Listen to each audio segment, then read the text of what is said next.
I'm Rachel 31, and I never asked to be the center of attention. I just hoped to sit quietly at my sister's engagement dinner, maybe even get a smile from Mom. But some things never change. She seated me behind a pillar and whispered, "Don't embarrass us." That's when Caleb stood up, and everything began to shift. I arrived 15 minutes early. It was Olivia's engagement dinner, and despite everything I told myself, I should still show up.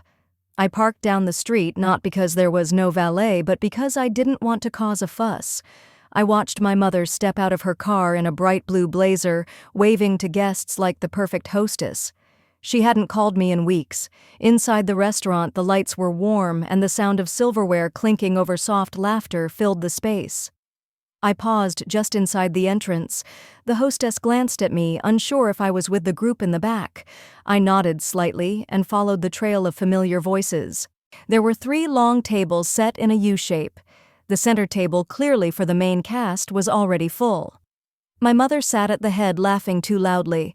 Olivia, glowing, sat beside her fiancé with her hand resting proudly on his chest. There was an empty seat at the far edge of the room, 2 tables away, next to Uncle Dean. No name card. I took the seat quietly. No one noticed.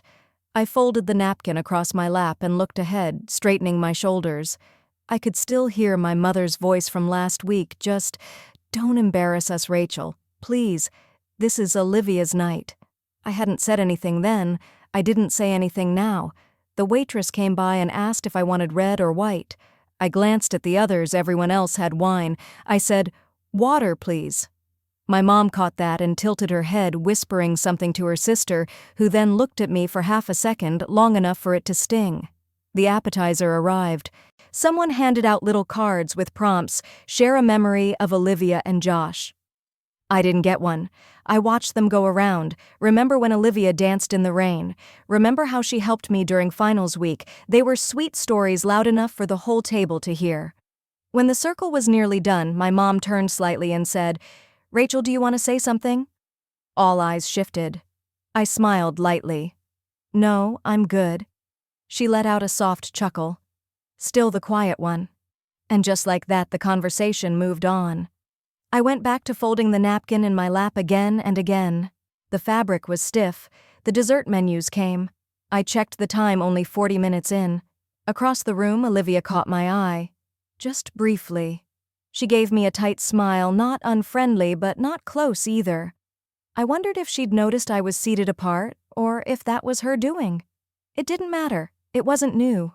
I had learned a long time ago to be present without being seen. When I stood to excuse myself to the restroom, my mom said, "You don't have to make it dramatic." I froze for a beat. Then I smiled. "I'm just using the restroom." She nodded, but her eyes stayed sharp. I walked past her, feeling her gaze trail behind like a thread tugging at the back of my dress. The bathroom was pristine, overly scented with lilac and lemon. I stood in front of the mirror, resting my palms on the cool granite counter. I wasn't angry. I wasn't even surprised. This had been my role for years, quiet, peripheral, controlled. I took a deep breath and smoothed down my dress. It wasn't flashy, just a soft navy midi I'd picked out 2 days earlier. Caleb had said I looked elegant. Understated in the best way, he'd smiled. I had almost not worn it tonight, worried it would be too much. But standing there now, I was glad I had. When I returned to the table, someone had taken my seat. It was Emma, Olivia's college friend. She had plopped herself there holding a glass of Prosecco and waving at the group. "Oh, Rachel." "Sorry," she said, laughing lightly. "I didn't think anyone was sitting here." Before I could respond, Uncle Dean stood up halfway and gestured. "There's a spot at the kids' table," he said, pointing to a group of teenagers and college-aged cousins near the kitchen. A few of them glanced over, confused. One boy offered a sympathetic shrug. I nodded. "Thanks," I said quietly, and moved. The chair wobbled slightly. Someone had dropped a piece of bread under the table.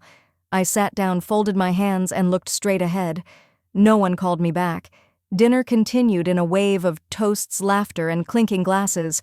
Every toast began with "To Olivia" and ended with some glowing anecdote. Josh's parents toasted her brilliance. My aunt toasted her resilience. My mom toasted her future as the shining star of the family. There was a pause after that, as if even the air needed a second to digest it. I picked at a slice of roast chicken on my plate more for something to do than out of hunger. I wasn't angry, but I was aware. At one point, a photo slideshow started playing on the screen. Childhood photos, college memories, pictures of Olivia and Josh at vineyards, ski trips, beach vacations. One picture flashed of the two sisters when we were children, Olivia in a frilly pink dress, me beside her in a hand-me-down holding a wilted flower. The audience laughed. "Look how serious Rachel always was," someone said. Even back then, my mom added. I smiled politely. Caleb texted me, "You okay? Want me to come early?" I typed back, "No, all good. I'll meet you outside after." I slipped the phone into my clutch and looked up just in time to catch my mother whispering something again to Aunt Karen. Aunt Karen glanced at me, then quickly looked away. I didn't flinch. Instead, I leaned back, reached for the glass of water, and sipped slowly. The ring on my right hand, a gift from Caleb, caught the light just slightly. I saw my cousin eye it briefly, her brow furrowed, but she said nothing. Eventually, the hostess returned to pass out tiny sparklers for the couple's toast. The room dimmed. Olivia and Josh stood radiant under the soft chandelier light. "I just want to thank everyone for being here," Olivia said sweetly. "This means the world to us. Family, friends, the people who've supported us." Her voice was soft, emotional. My mother sniffled dramatically. Then Olivia added, "And of course to my mom, who's always put me first." There was applause. I didn't clap. I couldn't. My fingers simply rested on my napkin, unmoving. I looked up, and for a split second Olivia's gaze met mine again, but she didn't hold it.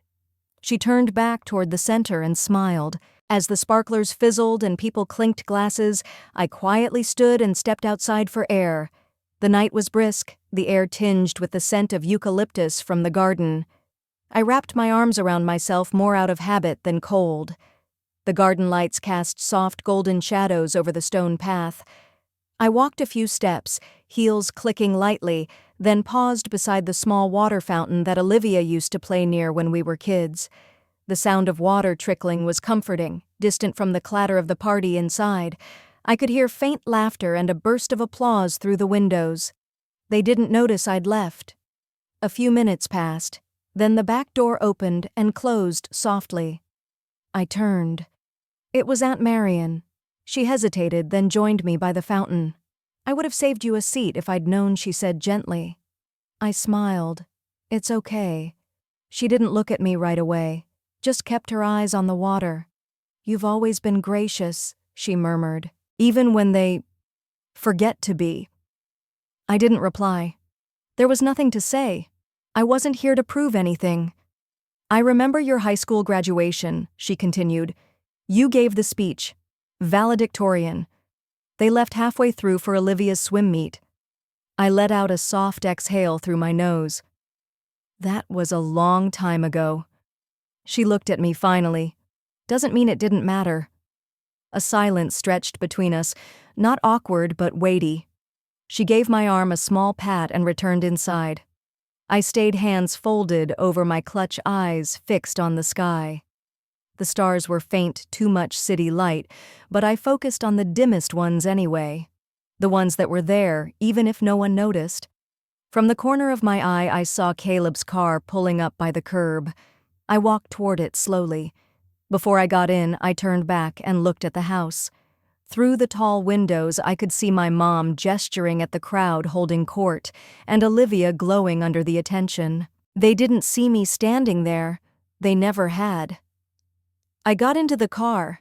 Caleb looked over and reached for my hand. "All good?" he asked. I nodded. "Yeah, just ready to go home." As we drove off, I didn't glance back again. There was nothing there I needed. But the dinner wasn't over. Not really. Not yet. The week after the engagement dinner, I kept to myself. Caleb asked if I wanted to talk about it, but I shook my head and said, "There's nothing new to say." He understood that silence could be its own language, sometimes more powerful than any speech. Mom texted me once to ask if I could help Olivia look at venues. She could use your input, she wrote. No apology, no mention of what she said at the dinner. Just a polite command wrapped in civility. I didn't respond. But a few days later, Olivia called.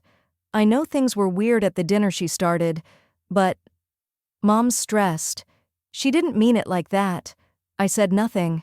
I just listened. I'd still like you involved, she added, even if it's just from a distance. From a distance, I repeated softly.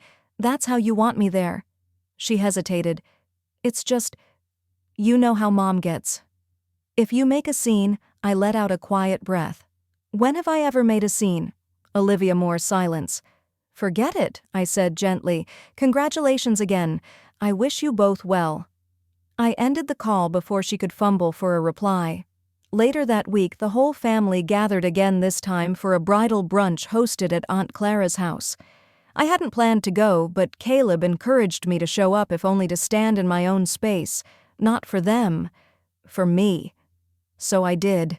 When I walked in, the room was warm with sunlight and the smell of baked quiche and cut fruit. Olivia was surrounded by friends and cousins, glowing as always. I offered a soft smile, not wide, not false. Just enough. Mom noticed me immediately. Her smile tightened, then she made her way over. I wasn't sure if you'd come, she said, kissing the air beside my cheek. I wasn't sure either, I replied. Well, thank you for showing up, she said. Just keep the focus on Olivia, okay? I nodded once. It always is. She blinked but didn't answer. We sat at long garden tables under white umbrellas. Everyone chatted over mimosas and scones, talking about honeymoon ideas, gown fittings, and floral arrangements. I mostly listened. At one point, Olivia stood to make a toast. Everyone quieted. I just want to thank everyone for being here, she said, especially my mom, who has done everything to make this special, and of course my amazing fiancé, who has been so patient during all my stress. People clapped and smiled. I did too. She continued, and to my sister Rachel, thank you for coming. It means a lot. All eyes turned to me. I nodded politely, offered a brief smile, and raised my glass an inch. Then someone whispered across the table, "Is she even in the wedding party?" "No," another voice answered, not quite quietly enough. "She's not a bridesmaid." I didn't flinch. I buttered my roll, but the air shifted. Just slightly. The brunch ended without incident, which in my family felt like a miracle, but it left behind a quiet ache. Not because of what was said, but what wasn't. The way people navigated around me, like I was furniture present, useful even, but never truly seen. That evening, Caleb asked, "Why do you still go?" I thought for a second before answering. "Because I'm not going to let them write me out of my own family, even if I have to stand at the edge of every photo." The following weekend, Olivia invited a few close family members to tour her wedding venue. "I figured you'd want to see it," she said, "even if you're not in the ceremony." Even if. The venue was beautiful, a refurbished barn overlooking a vineyard, white lights strung along the rafters, rustic wood floors, polished to a mirror shine. Mom was already there, arms crossed, standing with the event coordinator. I joined quietly, letting my presence speak without asking for space. "This is where the head table will be," the coordinator said. "We can seat the bridal party and immediate family here." Mom chimed in. "That means us, the groom's parents, Olivia, of course, and the maid of honor." "She didn't say my name." The coordinator nodded. "And any siblings, she's our only daughter getting married," Mom replied, smiling tight. I didn't react. Later, when we walked around the grounds, Caleb slipped his hand into mine. "She acts like you're not even part of this," he murmured. "She doesn't have to act. That's how she sees it." Aunt Clara walked behind us. She caught my eye and whispered, "You don't have to swallow all this, you know." "I'm not swallowing," I said quietly. "I'm letting them speak their truth. So mine doesn't have to be shouted." The rehearsal dinner approached. I received the invitation in the mail, no personal note, just my name on an envelope. I RSVP'd yes. That evening, as people mingled in the candlelit garden of the restaurant, I found my name card placed far down the table, 2 seats from the very end. Caleb, as my +1, was placed beside me. Across the table, Olivia sat beside her fiancé, glowing under the string lights, laughing with bridesmaids in matching dresses. I wasn't one of them. Aunt Clara passed by and stopped briefly. "This is nonsense," she muttered. "You should be sitting with them." I smiled. "It's fine." "No, it's not." She walked off, her jaw tight. As the night moved on, speeches began. Toasts, laughter. A slideshow of childhood photos flickered on a screen near the front. Olivia with Mom baking cookies, Olivia's graduation, Olivia and her fiancé traveling. I wasn't in any of the photos. At first I wondered if they had simply forgotten. Then I realized they had edited me out, cropped photos, chosen others. Even the one of our family Christmas 5 years ago where I had been sitting next to Dad, wearing the red scarf he gave me. In the photo, they showed it was just Olivia and our parents. I wasn't in the frame. I felt Caleb's hand on my knee. "I'm right here," he whispered. I know, I said, steady. I watched the screen until it went black, and then I picked up my glass, lifted it quietly, and drank to no one in particular. After the slideshow, there was a lull, just the clink of silverware and murmurs between bites of cake. I excused myself to the restroom not because I needed to go, but because I needed to breathe. In the dim hallway, I stared at my reflection under the soft glow of a wall sconce. My dress was simple, elegant. My makeup understated. I looked like someone who belonged at any table except the one at the center of my family's celebration. I returned to find dessert served. Caleb leaned in and said, "Your mom just gave Olivia a pearl bracelet, said it was passed down from her grandmother."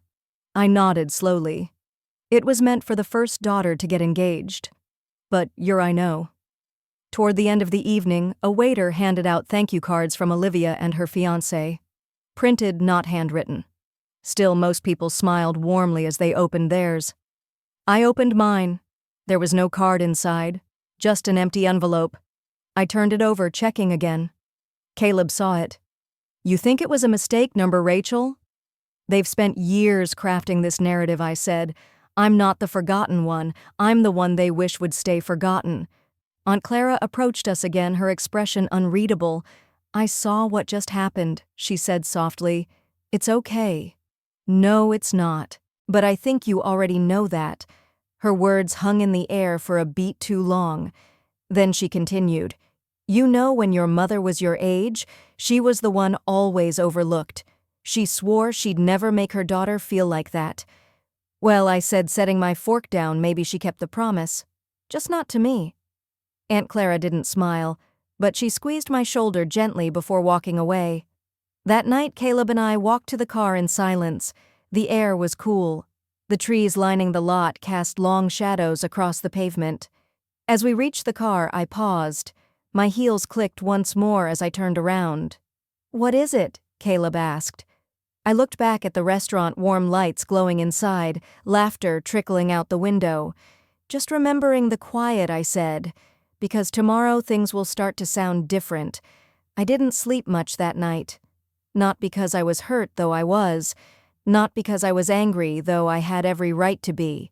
But because for the first time in a long time I felt something shift.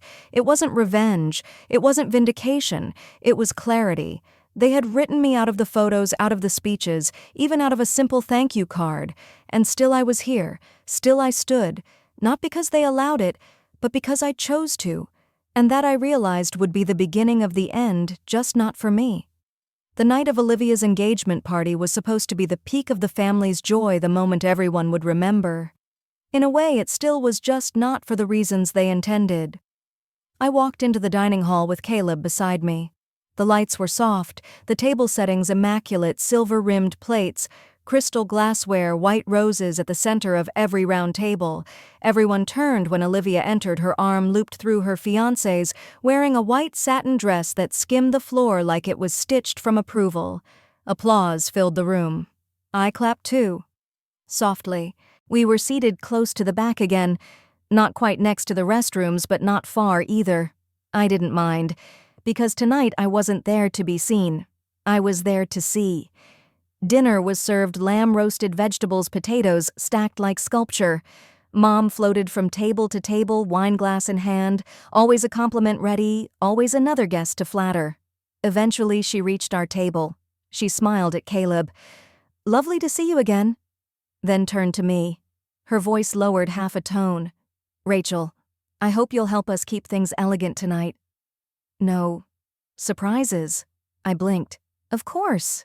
You know how these events can be. Emotions. History." She sipped. "Don't embarrass us." She didn't wait for my answer. She just walked away, already smiling for the next table. The speeches began. Dad spoke first, then Olivia, then her fiancé David. He was charming in a practiced way, humble jokes, just enough tears at the corners of his eyes. The crowd lapped it up. He paused mid-sentence, looked at Olivia, then set his notes down. "I wasn't planning to do this here, but it just feels right." Murmurs rustled the room. He reached into his jacket pocket. Another ring box. Whispers rose like a tide coming in. Olivia beamed. Another ring, she laughed. But David didn't turn to her. He turned to me, and the room went dead silent. People didn't breathe. Mom's hand froze wineglass halfway to her mouth. David stepped around Olivia, walked the full length of the head table, stopped in front of me. "I know this is unexpected," he said, "but I can't keep pretending I don't see the one person who's seen me clearly all along." I didn't move. "Rachel," he said, "you don't need a spotlight to shine, you just do." He opened the box. A simple ring. No diamonds, no glitter, just elegance and truth. "I know we didn't start out in the easiest way, but I'd be honored if you'd marry me." No one made a sound. I stood not because I said yes, but because I wasn't going to sit quietly while my story was rewritten without me. I didn't reach for the ring. Not yet. I looked around the room. Eyes darted. Forks lay forgotten. Someone whispered my name like a warning. Mom was already standing. "What are you doing?" "David." Her voice was tight. Not loud, she knew better than to raise it in public. David didn't look at her. He just held the ring still steady in his hand, as if this gesture was his truth laid bare. "I'm sorry," Olivia said, her voice slicing the air. "What is this? Some kind of joke?" She laughed, but no one joined in. David turned to her. "I tried," he said gently, "but everything felt like a performance with you." And then, "There's Rachel." He looked back at me. "She listens. She doesn't push. She knows who she is, and she never needs the room to know it too." My fingers curled slightly around the edge of my napkin. I still hadn't said a word. That silence spoke louder than any outburst ever could. From the far end of the table, Aunt Martha muttered something. Someone else gasped. A cousin pulled out her phone, pretending not to record. The air was thick like before a thunderstorm, and then Mom stepped forward. Her smile was gone, her mask shattered. "I told you not to make a scene," she hissed. "I didn't," I finally said, voice even. "He did." Caleb stood then, calmly, silently, and he walked over, stood beside me. David looked between us, his face slowly changing, realizing something. Caleb nodded, then took the ring from David's hand. "Thanks for holding it," Caleb said. "But this was never your moment to give." Then he turned to me. "You ready?" I smiled and said nothing. He took my hand, and we walked down the aisle of that dining room as if it were a church. No music played, no one clapped, but every eye followed us, not because they were happy, because they were stunned. Because the person they'd expected to disappear had just rewritten the ending without raising her voice. Behind me, Olivia called my name once, then again louder. I didn't turn. Mom's chair creaked as she sat hard, like the weight of it all finally caught up with her. And in that silence, the truth settled like dust in a room no one had cleaned in years. We reached the door. Caleb opened it. He didn't say anything. He didn't need to. I stepped through first, then paused, not to look back, just to breathe. And when the door clicked shut behind us, it wasn't a slam. It was soft, but it echoed. Outside, the cold night air wrapped around me like a balm. Caleb's hand found mine, and we walked to the car parked just down the street, far from the valet, far from the spotlight. My heels clicked quietly against the pavement, a rhythm that sounded like closure. Not victory, just finality. He opened the passenger door for me, but before I slid in, I turned and looked back. Not at the house, not at Olivia or my mother, but at the glow of windows, the shadows moving inside the muffled voices. There was no more yelling, no footsteps chasing us. They were processing. Not one person had stood up to stop me, because no one could. I sat in the car watching Caleb round to the driver's side. His face was unreadable, not tense, not proud, just present, grounded. He didn't ask me if I was okay. He didn't need to. The silence between us wasn't empty. It was earned. As he started the engine, a message pinged on my phone. I glanced down. It was from Aunt Martha. "You didn't embarrass anyone. You reminded them who you are." That was all it said. I didn't reply. I just let it sit there on my screen as the car pulled away from the curb and into the night. A week later, a different photo made the rounds in our family group chat. It wasn't sent by me. I hadn't spoken to most of them since that night. It was Caleb and me standing together on the steps of a courthouse. Simple clothes, small smiles, no announcements. Olivia didn't comment. Neither did Mom, but several cousins did. Quiet congrats, some hearts, a few surprised emojis. Nothing loud, nothing fake, and somehow that made it feel even more real. Later that month, while cleaning out a drawer, I found an old birthday card Mom had sent me years ago. It said, "To Rachel, the reliable one, always steady, always quiet." At the time, it felt like a backhanded compliment, like they expected me to never cause trouble, to never demand space. But now reading it again, it meant something else. I was steady, I was quiet, and they'd mistaken that for absence. I never threw that card away. I just slipped it back into the drawer unopened all the way. A reminder not of them, but of me, of how I came to be someone who didn't need a spotlight to be seen. Someone who could walk into a room and leave with it rearranged. It's funny.